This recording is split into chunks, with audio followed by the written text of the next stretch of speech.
Hey everybody, my name is Kameron. I'm going to be doing a video on how to win friends and influence people. Alright, now that I made it to chapter 4, it's called, alright, we did chapter 3, A Drop of Honey. Now, I read this chapter today. I didn't finish it, I'm more like 75% done. So when your temper is like really mad right now, cause somebody's pissing you off, you shouldn't like go cussing and go on a rampage and go all aggressive and stuff, and you get out of control. It may seem pleasant for you to show off your feelings, but respect their feelings too. Imagine how they feel. You're like screaming and cussing all over the place. Then later they'll be like, I'm not agreeing with this guy. And, well, it may be comfortable for you. It feels good when you get rid of your anger by doing stuff like that. But they don't feel good. The person that's being yelled at doesn't feel good. Because you can't force somebody to agree with you. Because it's like you're yelling at somebody like, agree with me. And you just can't force someone, because why would he agree with you? If you just do all that crazy things, nobody would agree with you. No matter what you do, unless you have actually reasonable things. But once there was this. Alright, let me see what else there is. Oh yeah, Johnny Rockefeller Jr. in 1915, he was the leader of the Colorado Steel and Iron Company. He controlled those companies, and who was it? And the miners and all these other people demanding higher wages. That means like more money from the Colorado Steel and Iron Company that he controlled. And let me see. So then troops have been deployed, and buildings have been destroyed, and blood has been shed. Strikers have been shot, and their bodies were riddled with bullets. And well, I think the strikers are the miners and stuff who demanded more money. So I think those are the strikers. But Johnny Rockefeller, he did something that this book was about. He went up to host a meeting. He was actually brave enough to walk up in front of the people who wanted to hang him by the neck on a sour apple tree. But then later, those people were still mad, and they were like, just wanted to kill him. But then he started acting nice, and then he started respecting their opinions. And after that, he started to, what did he do? Oh yeah, he showed good manners, and he listened to them.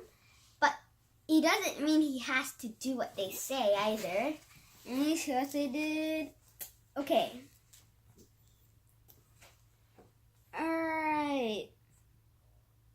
Okay, so basically they did that, and later they became friends, and they left like nothing happened. And right here, it says, it says, scolding parents and domineering bosses and husbands and nagging wives. They can't just force someone to do something, because your parents can't yell at someone because they couldn't go up and speak or something, or because they didn't want to read. They'll probably have a reason why they don't want to, and they have to respect the reason, because then the kids will be like, I don't care if you want me to read anymore, and because now the parents do not care why the kids don't want to do it. They don't care if it's boring for the kids. But then the kids try it on the parents, and the parents get really mad. So now the parents be like, I don't care if you want to play games, just know you have to read. But now the kids try it. I don't care if you want me to read, I'm not going to read no matter what. And then later, that's why it just doesn't work. And also right here, your boss, domineering bosses, they think they have too much power. And they decided to like take their anger out on their own employees. It's like, if you don't do this project in less than a week, then you're getting a pay cut or something. And they get paid less. And like those bosses, they feel like they have too much power. One day they get fired, but still, it's not good to make people's lives harder. Because, first of all, it's not helping you. And second of all, no one's being happier. They're just getting more sad. And you're acting like you're doing the right thing when you're not. You just yell at them for no reason.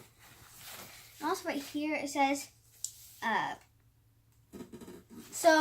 also nagging wives. And they're like, I wanted you to get that Mercedes or something. Or they'll probably be like, why didn't you get the money or stuff. And usually the wife always like complain if they didn't get something their way, or the husband didn't accept a great offer or something. And also, that's basically about the chapter. I'm not done yet, don't worry. And that's more of that's the review-ish about like being kind could overpower anger and stress. Now, if you were to be stressed out, like my mom was one day, but then later I came in, I started her day up, I made her day, and I started complimenting her how skinny she is, but it's paper, my mom's paper. But also, now, by the way, if you are mad, and if you try this, make sure, like I said in the last video, make sure you use it on the right people. Because if you use it on the wrong person, then they'll take advantage of your nice and then start bullying you. You don't want that. You want your kindness to be appreciated, which I'm sure will always happen if you're a good person. But other than that, that's why you should always be kind. But if they can't go for you, then avoid those people. Number one way to not break your friendship is to avoid arguments, first of all. And the way to do that is just walk away or change the subject, which I talked about in the last video and the video before that. Now, basically this book is about how to avoid disasters, how to win friends, how to influence people, why you should be nice all the time. How long has the video been? 8 minutes. I had to extend this. A minute and a half more. Alright, sure. Alright, this one right here. Let me see what I missed. Let me see what else.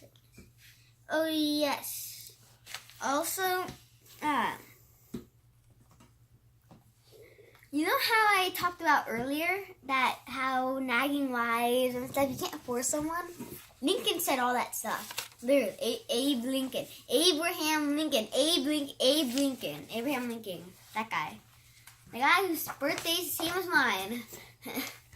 But also right here, it says, in an old and true maxim that a drop of honey catches more flies than a gallon of gall. So basically, when like a drop of honey, I've literally honey in the pantry right now, which is right next to us, and it catches more flies than a gallon of gall. First of all, I don't know what gall is. And second of all, I don't know if gall is a liquid, how much is a gallon, I don't know how it looks like, or anything. But that's a famous saying that Abraham Lincoln also said. His book favors Abraham Lincoln, I think. But and right here, it says, so with men, if you were to win a man to your cause, like if you were to make someone be a friend for some reason, then you have to convince him that you're his best friend. And act like you're his friend. Don't act like you're mad at him, or don't say like, Can you be my friend? Act like your friend. He is your friend. Think he is your friend. And then later, once you treat him as your friend, he will treat you as friend. And right here that they're in a drop of honey that catches his leaves, which say, what you will, the greatest high road to reason. So basically, if you want someone to do something, give a reason. And don't give a temper tantrum. Be nice. And that's about, I'm going to wrap it up. And finally, to start off, to end it, that's basically about this chapter. Chapter 4. I'm not done yet. I'm about to go into chapter 5. Man, we're almost done with this book already, man. I can kind of read kind of slow. I only read like 10 pages. But so that's all for this time. You guys enjoy this video. I'm on a bit about how to influence friends and people. I hope you guys had fun and stuff. That's all for this time. Bye for now.